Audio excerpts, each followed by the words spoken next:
Labas, šį kartą vlogą pradedu šiek tiek įdomiau, nes atsitiko tokia situacija, kad nusprendžiau išvažiuoti iš Balio ir norėjau aplankyti salą prie Balio. Iki kelto į tą salą nuo mano miesto buvo apie valanda kelio, aš susisakiau skuterį ir dėja, nuvažiavus maždaug 95% kelio į mūsų padangą įlindo vinis. Ačiū Dievui, kad mums nieko neatsitiko ir netoli buvo servisas, tai gana greitai viskas sutvarkėm ir po maždaug 15 minučių jau buvau prie savo kelto. Čia kaujasi tiek žmonių tokią mažą valtelę.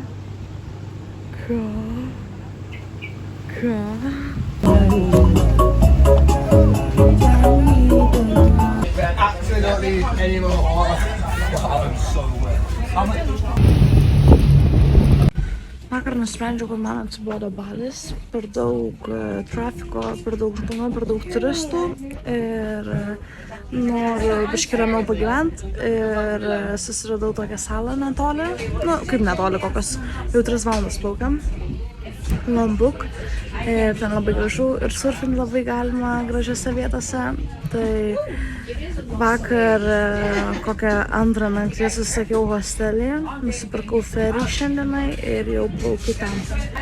Esmė toje, kad atplauksim į šitą dalį salos, o pagrindinis surfinimas vyksta pačiose vietose pačioj ir ten gana didelis atstumas, tai dar net neįsivaizduoju, kaip nusigausiu, nes man atrodo šita sala neturi to skuterių taksų. Galvoju, gal ten bus ramesnė sala ir išnuomočiau skuterį ir pati nuvažiuočiau. Nes jau po tokių kelionių ilgiausių tai jau taip pripratau. Ant ilgų kelionių tai dar biškį baisu kartais būna, nes labai laksto ir labai lenkia vairuotojai, bet ant trumpesnių tai jau ten mėgi, kol važiuoju. Tai galvoju, gal pačiai reiktų pabandyti. Visi išlipo salose prieš mano salą, tai liko tik keli žmonės. Tai tiesiog guliu ir jau biškiai atsibodo. Jau noriu greičiau atplaukti. Jau pasiekiau savo tikslą, Lombok salą. Plaukiam čia virš 3 valandų, nors turėjom plaukti tik apie 2. Ir tik išlipus mane užpuolė visi su pasiūlymais taksi, bus. Pradėjo grinai sekti, kokius 300 metrų sekė. Ir tada aš jam nuo pat pradžių kartuojau, kad nereikia, susižinojau kainas, pasakiau, kad nereikia ir vis tiek mane pradėjo sekti. Aš atėjau čia į pirmą pasitaikysią kavinę, atsisėdau čia, užsisakiau valgyti kavos ir pradėjau kalbėti su darbuotojais čia. Ir tokie paprasti žmonės viską patarė, padėjo, nieko nesiūlo, nieko nekiša, nebando parduoti. Dabar turbūt bandysiu išsinuomoti skuterį ir važiuoti į salos pietus, kas man užtruks turbūt apie 2 valandas. Matysiu, kaip seksis, nes nesu niekada važiavus su skuteriu. Jei ką, kažkur sustosiu anksčiau, nes net neįsivaizduoju, ko tikėti. Žinau, kad čia šiek tiek ramiau nei Balyje, bet vis tiek nejauku, kai toks eismas ir dar kairė pusė. Tai žiūrėsim, bandysim. Ir viskas dvigubai brangiau. Maistas tai panašiai vos brangesnis, bet skuteris čia kainuoja dienai apie 8 eurus, kai Balyje kainuoja apie 4 eurus.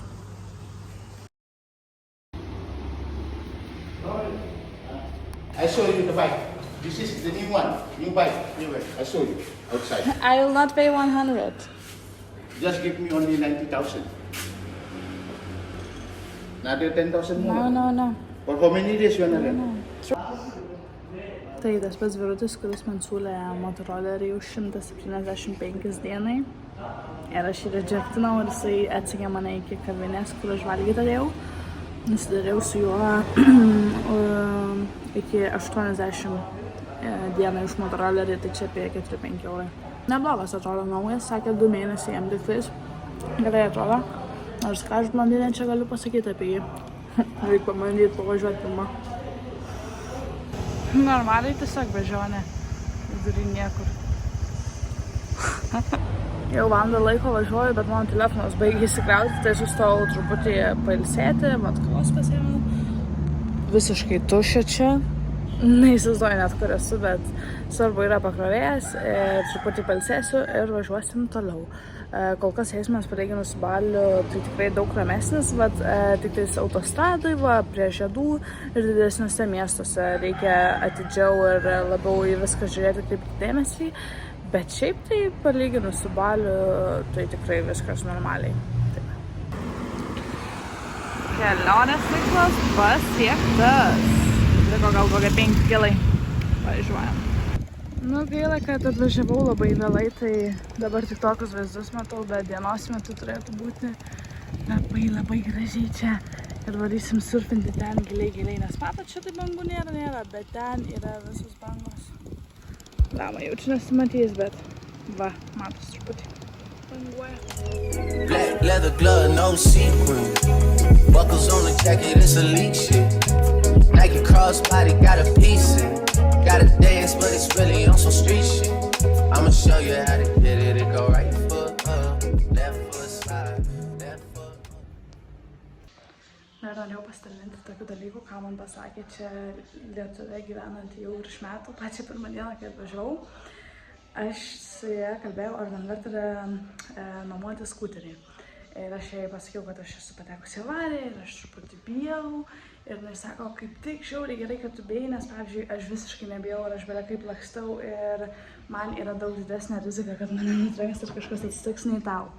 Tai aš kol kas tikrai taip nelakstau ir gana saugiai važiuoju. Ir kol kas viskas gerai, bet mūsų hostelėje vien per šitas 2 dienas 3 žmonės nutrenkė. Tai reikia labai tikrai atsargiai. Nesuprantu, kodėl čia viskas taip mirė ir vos tik keli žmonės yra. Restoranas iš vis nėra žmonių. Tai žiauriai keista.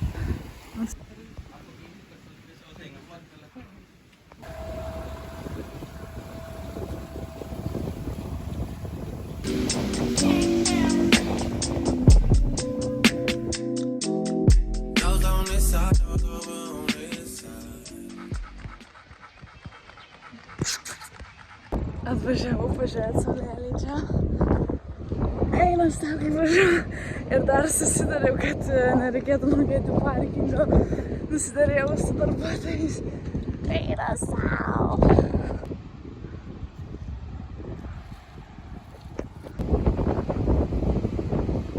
Kažkokiu stebuklingu būdu radau kažkokį secret kelią.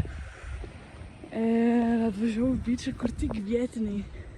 Daugiau nematau ne vieną turistą, nieko čia taip gražu tarp kalnų.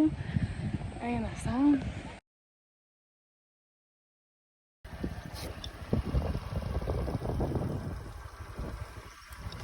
Žodžiu, kokia situacija dabar, tai kad jau kokią valandą sėdžiu čia, atvažiavau į artimiausią, nežinau, čia pusiau vietinių kavinę, pusiau jų namai, nieko nėra, tiesiog sustojau čia.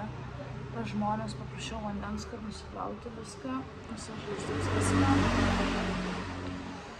Ir jaučiu, kad biškai atsigavau, nes iš pradžių buvo toks ir adrenalino šokas ir visas kūnas tiesiog drebėjo. Ir kas atsitiko, tai tiesiog važiavau vieną tokį beachą. Ir pas juos šie beachai, tokiuose kai kurie beachai labai, ne tai kad slaptai yra padaryti, bet reikia labai sukti iš pagrindinio kelio ir važiuoti. Ir šitas beachas, kur važiavau, buvo tokių žvyrkelių. Ir aš pabuvau tam beach'e, važiavau atgal. Ir ten buvo nuo tokio kalno, didelio žvyrkelio ir smėlio kalnas. Ir kažkaip mane sumėtė, kai važiavau. Ir aš spaudžiau stabdį ir tuo pačiu kažkaip spausdama stabdį. Va taip sukasi gazas ant mano skuterio ir aš spausdama stabdį. Kažkaip va taip per gazą dar paspaudžiau ir mane sumėtė ant to smėlio ir aš taip kritau. Tai nuspaudžiau visas rankas, visą ranką, čia šoną, apačią ir matau, kad dabar trinsta koja, tai tikiuosi, kad nieko labai rimto nebus. Mano hostelis iš kokio 40 minučių kelio, tai dabar paprašiau, kad valgyt man padarytų, pavalgysiu, dar biškį pagulėsiu ir turbūt bandysiu važiuoti. Noriu nueiti į dušą ir tiesiog atsigulti ir biškį taip nurimti. Dar šiaip kalbant apie vairavimą, ką norėčiau paminėti, jeigu atvažiuosit čia ar šiaip planuosit kelionę. Viskas gerai su tuo vairavimu, su skuteriais čia yra pagrindinėse, normaliuose keliuose. Žmonės tikrai vairuoja daug geriau negu Balyje.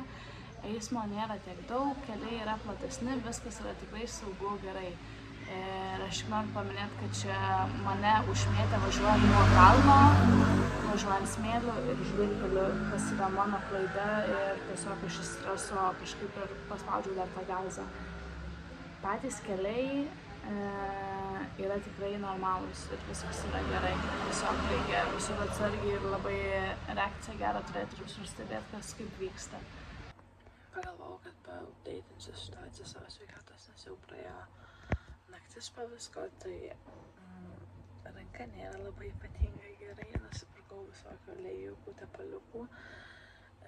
Dabar, kadangi turiu važiuoti į miestą pasimti savo skalbinius, tai turbūt susibintuosiu ją, kad bakterijų nepakliūtų. Dar labai kita ranka pradėjo ateit kažkaip krisdama, kritau va taip ir kažką pasidariau riešui, nelabai galiu valdyti, bet ant tam tikrų judesių labai skauda ir pavyzdžiui negaliu atsukti buteliuko, negaliu pasukti rakto, negaliu rašyti normaliai, tai labai dažnai, nes dešinė ranka. Tada turim koją, nelabai matosi, bet pamėlynavusi irgi kojytė taip gražiai. Tai labai iš tikrųjų trūkna situacija, nes man liko dar 5 dienos kelionės ir aš planavau beveik visas jas surfinti, dar kaip tik esu tokioje saloje, kur labai palankios sąlygos tą daryti. Ir aš labai nemoku sirgti, ypač net namie, o dabar ypač bus kelionių metu, tai nežinau, ką reikės daryti, nenoriu mirti iš nuobodulio, bet labai noriu daug dalykų daryti, bet šiuo metu sveikata neleidžia per daugiausia daryti, nes net paprasti judesiai, pavyzdžiui, čia yra žaizdų ir yra ant liemens žaizdų, tiesiog tempia visą kūną ir negaliu per daugiausia judėti. Tai einu galvoti veiklos, ką galėčiau nuveikti.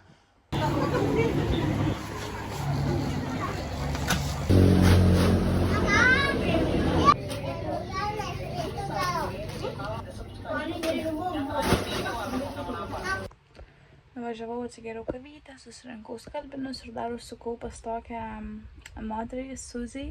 Jinai tokioj vietoje tarp autostrados ir miesto pardavinėja vaisius. Ir aš pas ją užsukau arbūzų prieš kelias dienas ir jinai man prižadėjo, kad atneš apelsinų vakar. Ir aš vakar pas ją nenuvažiavau, nors prižadėjau, kad atvažiuosiu, bet nenuvažiavau dėl savo šito accident. Nes blogai ir jaučiausi ir grįžus buvau tik namie, labai viskas skaudėjo ir nuvažiavau pas ją šiandien.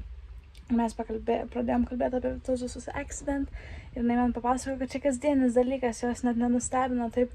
Jinai tą pačią dieną, kaip ir aš irgi turėjo accident, irgi krito nuo savo skuterio ir aš paklausiau, kaip dažnai tai vyksta. Nes aš sakau, geras, aš nemaniau, kad ir vietiniam tipo tai būna ir sako, patikėk vietiniam dar dažniau, nes jie čia labai vairuoja naglai. Tai sako, kasdien bent po kelis tikrai vyksta ir ne tik turistų, bet ir vietinių. Tai jinai net nebuvo sužavėta, bet labai fainai pas ją tai pabūti. Jinai turi tokį mamos vaibą, jai 40, jinai turi 7 vaikus ir jinai labai gerai kalba angliškai, dėl to labai smagu su ją kalbėti, bendrauti, panašiai. Ir jinai taip ateina, įdeda man valgyti, apsikabina mane, pakalba, nors aš žinau, kiek čia pusė dienos. Bet labai tokia faina moteris, man taip faina sutikti tokius žmonės kelionėse, taip iškart kažkaip labai gerą širdelį. Tai va dabar biškutį pailsėsiu ir noriu dar pamontuoti kelis video, biškį padirbti ir galvoju, kad gal visai nauda šitas accident, nes turėsiu biškį laiko pailsėti, ko dažniausiai aš nemoku pati padaryti, kol neatsitinka tokie dalykai. Okay. Go, this one. Tell me what you see in me.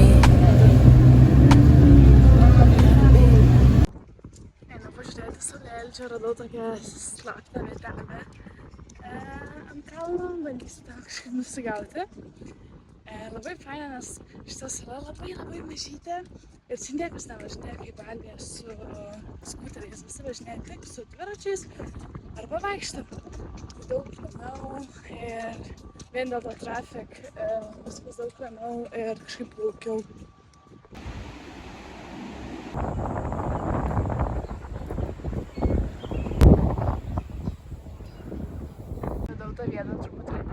kalną, tai su šuniu, bet esu visiškai viena.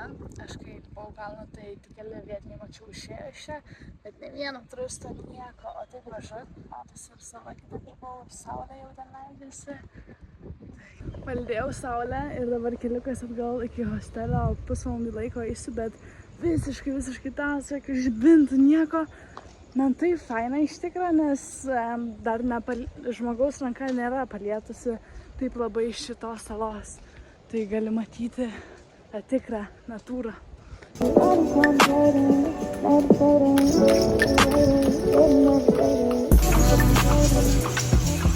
Labai ta sala, tik tai jinai labai mažytė. Užtrunka pusvalandį laiko važiuoti ją su dviračiu. Tai tiesiog nelabai yra ką veikti, tik tai snorkelint čia gali, bet ir tai reikia gauti papildomą pažymėjimą. Jeigu nori scuba divinti biškį giliau, jeigu tik snorkelint, tai užtenka paprastai pasimti akinius ir varyti, bet ten, kur varai scuba divinti, tai nusiveža toli ir yra labai gražių vietų. O šiaip dar čia skaitosi party sala, tai galima ir partinti. Bet be šito, be viso to, tai daugiau nieko nėra ir ką veikti čia. Nusipirkau bilietą varyti į Balį ir atėjau į tą portą, iš kur išvyksta visi keltai. Ir atėjau lygiai on time. Ir sako, your boat is already left. Sakau, kaip left, dabar tik turėtų žvaigti. Sako, already left. Tai teko nusipirkti kitą bilietą, kuris visai kitą portą mane nuplukdins ir dar truks 4 valandas vietoj 2 valandų, tai dar reikėjo primokėti papildomai pinigų. Ir dabar kai jau man nereikia, kad vėluotų mano keltas, jisai vėluoja dabar valandą laiko. Tai čia žodžiu, čia toks chaosas, nes kai čia plaukiau irgi vėlavo keltas virš 1,5 valandos. Taip, jiem reikia sutvarkyti visą šitą sistemą, nes šit toksai chaosas, šitiek žmonių.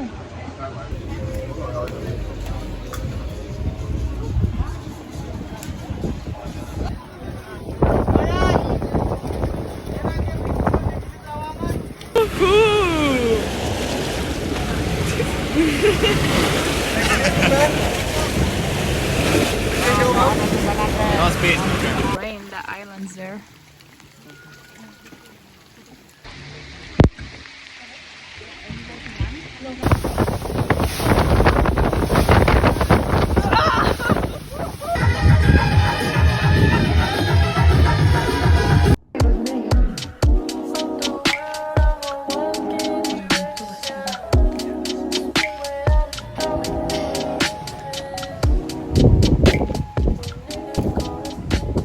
Praėjo 2 dienos, kaip aš grįžau į Balį iš Lombok salos ir jau po pirmos dienos man jau buvo ta prasme, man taip gera buvo ten toj saloj, ten taip ramu, niekas nieko nekiša, o čia visi bando tau kažką parduoti, tave seka, kibina, kol nenusipirki. Ir aš nieko nenoriu pirkti, man nieko nereikia, aš tiesiog paeinu, bet tai taip jie įkyriai ir taip nervina, kaip Turkijoje jautiesi, kaip pas juos tose turguose. Ir visur, va, tokiuose turistiniuose miestuose tai pilna, va, tokių parduotuvių, kaip čia. Tai labai sunku, nes ir tas trafikas labai garsus, ir tau kas 20 sekundžių kažką siūlo pirkti, tai tiesiog kažkuo momentu jau too much, tai aš jau noriu atgal pas save į tą salą. Radau kažkokią apleistą vietą. Neklausit, kaip aš čia atsiradau, bet wow! Pažiūrėkit, su kokiu vaizdu už tai. Nice. Toast, like, if she feeling hot, then I make that bitch frozen. I get a bitch high every time that I post. The party not lit, then I rather not go. If she feeling hot, then I make that bitch frozen. I get a bitch high every time that I post. Yeah, I'm feeling it. Stacking money with a ceiling. 20 to stand on the couch, went out of town. Fuck if they feeling. He like the way that I dress. Throwing bullets to the